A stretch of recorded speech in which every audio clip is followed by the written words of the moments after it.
Speaker, I would like to thank my colleague for her excellent question, because you know what? Here is what the Conservatives are actually proposing to do on housing. They want to eliminate the Renters' Bill of Rights and our plan to build more homes faster.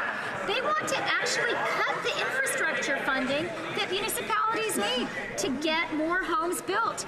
And they want to put the tax back on purpose-built rental construction. They don't have a plan, Mr. Speaker. We do. The honourable member from Northumberland, Peterborough South. Mr. Speaker, after 9 years as NDP Liberal government, Canadians are in trouble. On Thursday, we learned from an OSFI risk report that Canadian homeowners who renew their mortgages in 2026 will be facing a payment shock. What this means is that as of February 2024, 76% of Canadians are in jeopardy of losing their homes. After 9 years of this NDP Liberal government, many Canadians are now facing the very real fact they will be losing their homes. These Liberals are just not worth the cost. Will the Liberals commit today to stopping their inflationary spending, to drive down interest rates, to make housing affordable, so that Canadians can keep their homes? The Honourable Deputy Prime Minister and Minister of Finance. Mr. Speaker, as we have been making clear throughout question period, the only thing the Conservatives want to do is cut, and actually put taxes back on home builders. But when it comes to fiscal policy, Mr. Speaker, let me quote the Parliamentary Budget Officer speaking last week in the other place. Canada compares rather favorably on a debt-to-GDP ratio when compared to G7 countries. We are probably the least or second least indebted country. Mr. Speaker, the Conservatives are absolutely wrong about everything, including fiscal policy. Very gently, I'd just like to ask the honourable member from Cumberland Colchester to please only take the floor when he is recognised to be. Sorry, did I say Cumberland Colchester? My Dufferin Caledon. My apologies. Speaker, you can't even get the right. Now the honourable member from Northumberland, Peterborough South has the floor. Well, in the next election, we'll let Canadians decide exactly who is wrong.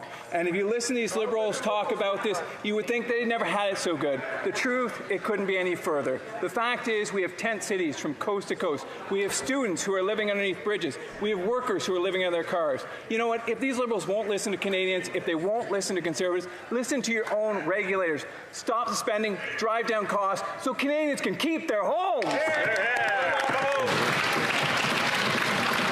The Honourable Minister of Health. Well, Mr. Speaker, there will, of course, be a next election, and at that moment in time, Canadians will be able to look at who has the record of stepping up and supporting vulnerable people. We're going to know what and I can say to you, the record of the Conservative Party of Canada in this country in standing up and fighting for vulnerable people, fighting for people who don't have homes, fighting for people who are in poverty is abysmal, Mr. Speaker, and that's just the plain facts. Every time they had a chance to stand up and fight for those that were in need, they instead turned to ancient trickle-down economics that don't work, and they'll try it all over again. People have seen the game, they know what's up, and I don't think they're going to buy it. Look at the polls. People aren't buying what you're selling. The honourable member from Peterborough Kawartha.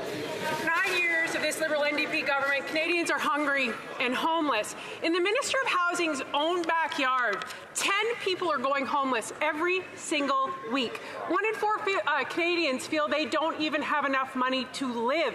Canadians are spending 64% of their income on housing, which under that Prime Minister has doubled. While 10 cities become normal and they gaslight Canadians and tell them they've never had it so good, Conservatives are fighting. So when will they wake up and vote in favour of our build homes, not bureaucracy bill? Yeah!